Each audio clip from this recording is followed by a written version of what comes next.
دھوکے کی سزا۔ کسی گاؤں میں ایک دھوبی رہتا تھا جو شہر سے لوگوں کے کپڑے گدے پر لاد کر گاؤں لاتا اور دھونے کے بعد اسی پر لاد کر واپس شہر پہنچاتا تھا۔ دھوبی کی کمائی کا یہی ذریعہ تھا اور وہ اس قدر کما لیتا کہ بآسانی گزر بسر ہو سکے۔ اس کے باوجود وہ حد درجہ کنجوس واقع ہوا تھا۔ شہر جا کر وہ خود تو مزے مزے کے پکوان اڑاتا، لیکن دن بھر محنت کرنے والے گدھے کو بھوکا رکھتا۔ اس کے لیے چارے پانی پر کوئی پیسہ خرچ نہ کرتا۔ دن یوں ہی گزرتے جا رہے تھے اور گدھا بیچارہ بھوکا رہ کر اب بیمار رہنے لگا تھا۔ وہ اس قدر لاغر ہو چکا تھا کہ اس کے جسم کی ہڈیاں تک واضح نظر آنے لگی تھی، لیکن ظالم دھوبی کو اس معصوم جانور پر ذرا ترس نہ آیا۔ ایک دن دھوبی شہر والوں کے کپڑے گدھے پر لاد کے جا رہا تھا کہ نکاہت کے باعث اچانک گدھا لڑکھڑا کر گر گیا، جس سے دھوبی کے سارے کپڑے مٹی میں گر کر خراب ہو گئے۔ دھوبی کو غصہ تو بہت آیا، لیکن چونکہ وہ گدھے کی حالت دیکھ رہا تھا اس لیے اسے مارنے سے باز نہ رہ سکا۔ وہ سنجیدگی سے اس بارے میں سوچنے لگا کہ ایسا کیا کام کیا جائے جس سے اسے پیسے بھی نہ لگانے پڑے اور گدھے کی خوراک کا بھی انتظام ہو جائے۔ وہ انہی سوچوں میں گم گدھے کو ساتھ لیے گاؤں کی طرف واپس جا رہا تھا کہ اس کا گزر ایک جنگل سے ہوا، جہاں اسے شیر کی کھال ملی۔ کھال کو دیکھ کر ایک ترکیب اس کے ذہن میں آئی اور اس نے جھٹ کھال اٹھا کر گدھے کو پہنا دی۔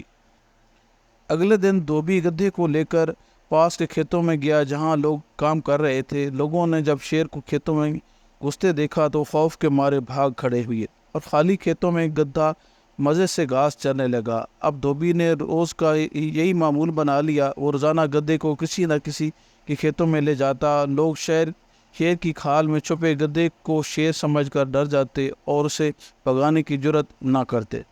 دھوبی خود چھپ کر تماشا دیکھتا اور جب گدھا گھاس چر لیتا تو اس لیے لے کر واپس لوٹ آتا۔ چند ہی دنوں میں گدھے کی صحت بہتر ہو گئی اور دھوبی اس بات سے بے حد خوش تھا کہ بغیر کسی خرچ کے اس نے گدھے کی خوبصورت خوراک کا انتظام کر لیا ہے۔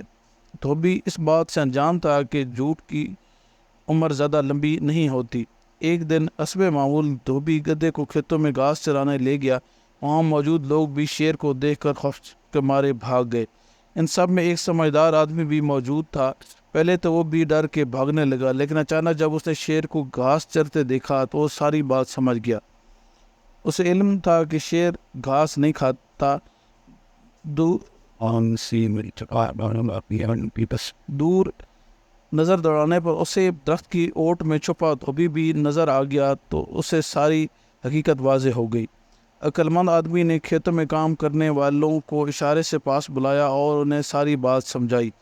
سب نے مل کر دھوبی کو سبق سکھانے کا فیصلہ کر لیا۔ تمام لوگ آہستگی سے چلتے ہوئے عین دھوبی کے سر پر آ کھڑے ہوئے۔ جو ہی دھوبی نے مڑ کر دیکھا اپنے پیچھے لوگوں کو جو کہ طیش میں آئے ہوئے تھے اور اسے اپنی شامت نظر آنے لگی۔ اس سے پہلے کہ وہ بھاگنے کی کوشش کرتا، گاؤں کے لوگوں نے پکڑ کر نہ صرف اس کی خوب درگت بنائی بلکہ گدھا بھی اس سے چھین لیا۔